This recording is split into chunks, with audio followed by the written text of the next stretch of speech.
Movie के start में हम डार्बी को देखते हैं जो एक रिहैबिलिटेशन सेंटर में थी।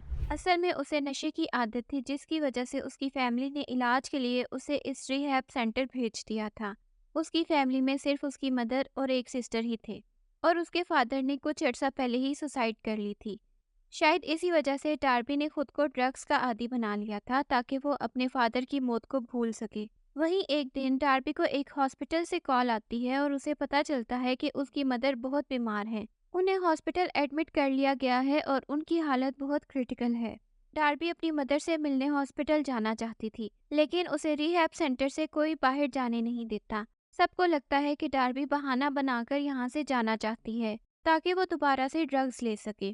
डार्बी वहाँ एक लड़की के पास जाती है जिसके पास मोबाइल फोन था, जो उसने रिहैब सेंटर वालों से छुपाकर अपने पास रखा हुआ था। डार्बी उससे कहती है कि मुझे अपनी सिस्टर से बात करने के लिए तुम्हारा फ़ोन चाहिए। वो लड़की डार्बी को बात करने के लिए अपना मोबाइल फ़ोन दे देती है। डार्बी अपनी सिस्टर को कॉल करके कहती है कि ये लोग मुझे यहाँ से निकलने नहीं दे रहे। तुम रिहैब सेंटर वालों को कॉल करके उनसे कहो कि मुझे हॉस्पिटल जाने दें। लेकिन डार्बी की बहन उल्टा उसे कहती है कि तुम्हें यहाँ आने की ज़रूरत नहीं है, तुम वहीं रहो और हमें परेशान मत करो। अब रात को जब सब सो रहे होते हैं तो डार्बी खुद ही वहां से भागने का फैसला करती है। वो इस लड़की का फोन लेकर सबसे पहले स्टोर रूम में जाती है और वहां से कुछ टूल्स लेकर अपने बैग में रख लेती है, जिनमें हैमर, स्क्रू ड्राइवर और एक कटर था। फिर वो रिहैब सेंटर से निकलकर वहीं से एक गाड़ी चुराकर हॉस्पिटल की तरफ निकल जाती है जहां उसकी मदर एडमिट थी। रास्ते में बर्फ का तूफान आने वाला था, इसीलिए वो एक जगह गाड़ी रोक देती है। थोड़ी ही देर में वहाँ एक पुलिस ऑफिसर आ जाता है और उसे बताता है कि आगे बहुत बड़ा बर्फीला तूफान आ गया है, जिसकी वजह से आगे जाने के सारे रास्ते बंद हैं। इसलिए या तो तुम वापस चली जाओ या फिर करीब ही एक विजिटर सेंटर है, तुम वहाँ रात गुजार सकती हो। डार्बी विजिटर सेंटर में चली जाती है जहाँ पहले से 4 लोग मौजूद थे जो तूफान थमने का इंतजार कर रहे थे। उनमें से 2 लड़के थे जिनका नाम लार्स और ऐश था। एक कपल भी था जिसमें हस्बैंड का नाम एड था और वह मरीन से रिटायर हो चुका था, जबकि उसकी वाइफ का नाम सैंडी था जो कि एक नर्स थी। डार्बी अपनी सिस्टर को मैसेज करके अपनी मदर की कंडीशन के बारे में पूछना चाहती थी, लेकिन उसके पास मौजूद मोबाइल पर सिग्नल्स नहीं आ रहे थे। इसलिए वो बाहर जाती है, लेकिन वहाँ खड़ी एक वैन के अंदर से एक बच्ची दिखाई देती है जिसको बांधकर वहाँ रखा हुआ था। डार्बी समझ जाती है कि इस बच्ची को किसी ने किडनैप करके वैन में छुपाया हुआ है और किडनैपर यकीनन अंदर मौजूद चारों में से ही कोई एक है। वो वैन का दरवाजा खोलने की कोशिश करती है, लेकिन वैन लॉक्ड थी। डार्बी अपने मोबाइल फोन से इस वैन की नंबर प्लेट की पिक्चर ले लेती है और अपनी कार में आकर बैठ जाती है। तभी एड भी अपने फोन के सिग्नल्स देखने के लिए बाहर आ जाता है। वो डार्बी को कार में बैठा देखकर पूछता है कि तुम कहाँ जा रही हो, लेकिन डार्बी उसे कोई जवाब दिए बगैर ही वापस विजिटर सेंटर में चली जाती है। लेकिन वो अभी किसी को बच्ची के बारे में कुछ नहीं कह सकती थी, क्योंकि वो नहीं जानती थी कि उनमें से किडनैपर कौन है। यहाँ सैंडी और एड सबको कार्ड्स खेलने के लिए कहते हैं ताकि उनका वक्त किसी तरह कट सके। फिर वो सब कार्ड्स खेलने लगती हैं। कार्ड्स खेलते हुए डार्बी उन सबसे बातें करने लगती है। वो उन सबसे पूछने लगती है कि वो सब कहाँ से आए हैं और अब आगे कहाँ जा रहे हैं। वो ये इसलिए करती है ताकि अंदाजा लगा सके कि किडनैपर कौन है। बातों ही बातों में उसे आइडिया हो जाता है कि लार्स ही किडनैपर है।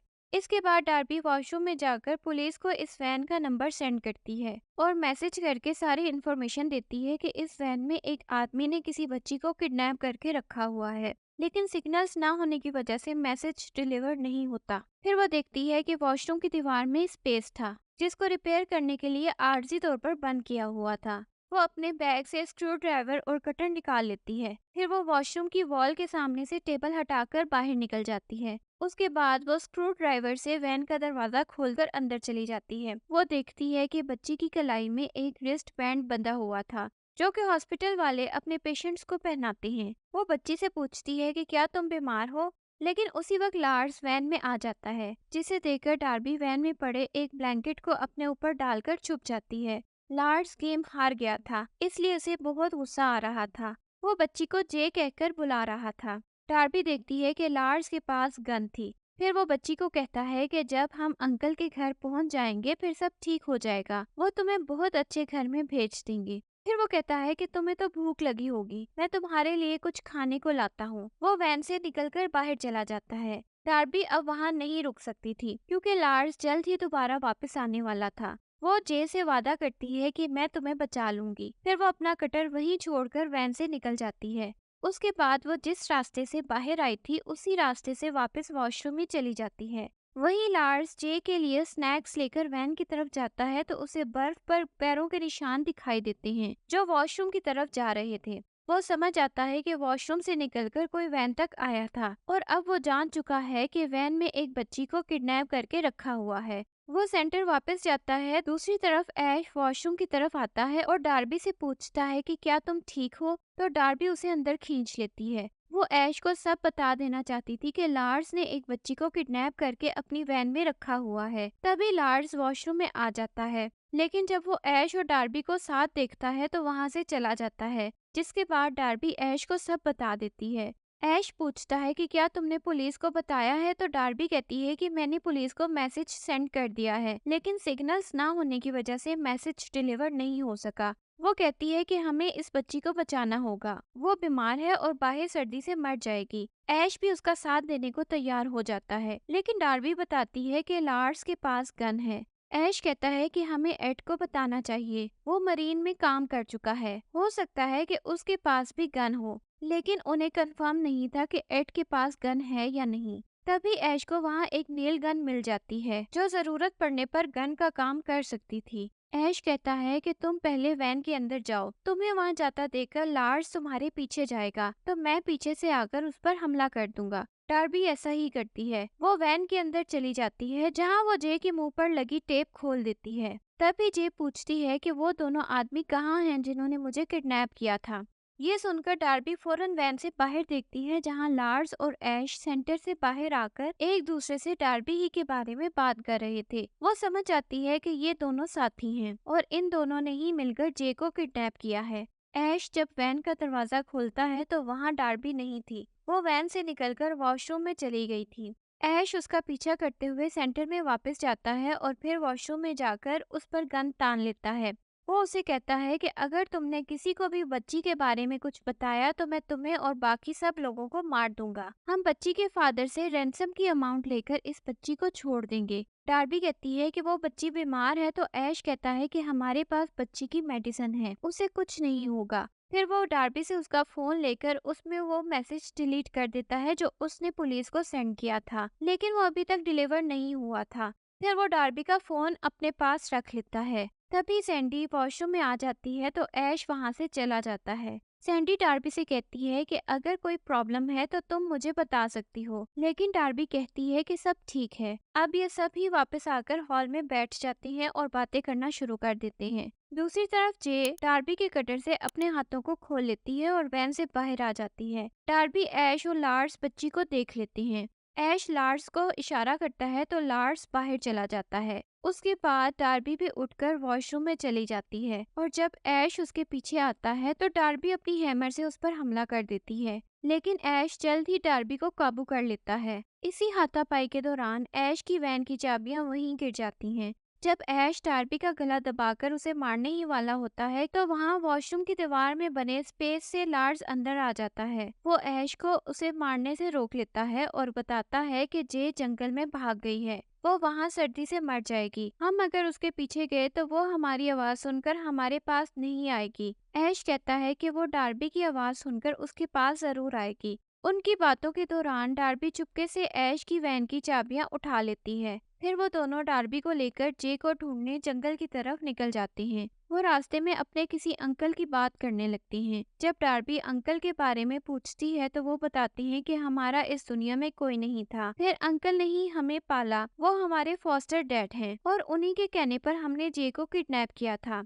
डार्बी समझ जाती है कि ये लोग पहले भी बहुत से बच्चों को किडनैप कर चुके हैं और ये काम वो अपने अंकल के कहने पर करते हैं। और वो आदमी ह्यूमन ट्रैफिकिंग करता है जो बच्चों को किडनैप करके उन्हें आगे बेच देता है। ये सुनने के बाद डार्बी अपने हाथ में पकड़ी टॉर्च की रोशनी उनकी आंखों में डालती है, जिसकी वजह से उन्हें कुछ सेकंड के लिए दिखाई नहीं देता और मौका देकर डार्बी वहां से कूद जाती है। ऐश उस पर गोली भी चलाता है लेकिन वो बच जाती है और वहीं एक दरख्त के पीछे छुप जाती है। गोली चलने की आवाज सुनकर एड भी सेंटर से बाहर आ जाता है जहां उसे जे गिरी हुई मिलती है जो अब बेहोश हो चुकी थी। एड और सैंडी जे को सेंटर में ले जाते हैं। जे की हालत काफी खराब हो रही थी। सैंडी उसे देखकर कहती है कि इसे मेडिसिन की जरूरत है। अब डार्बी भी वहां पहुंच जाती है और उन्हें बताती है कि ऐश और लार्स ने इस बच्ची को किडनैप किया है और अब वो मुझे भी मारना चाहते हैं। ऐश और लार्स भी सेंटर के बाहर पहुंच जाते हैं तो एड दरवाजे को बंद कर देता है और उन्हें कहता है कि तुम दोनों यहाँ से चले जाओ, नहीं तो मेरे पास गन है, मैं तुम लोगों को मार दूंगा।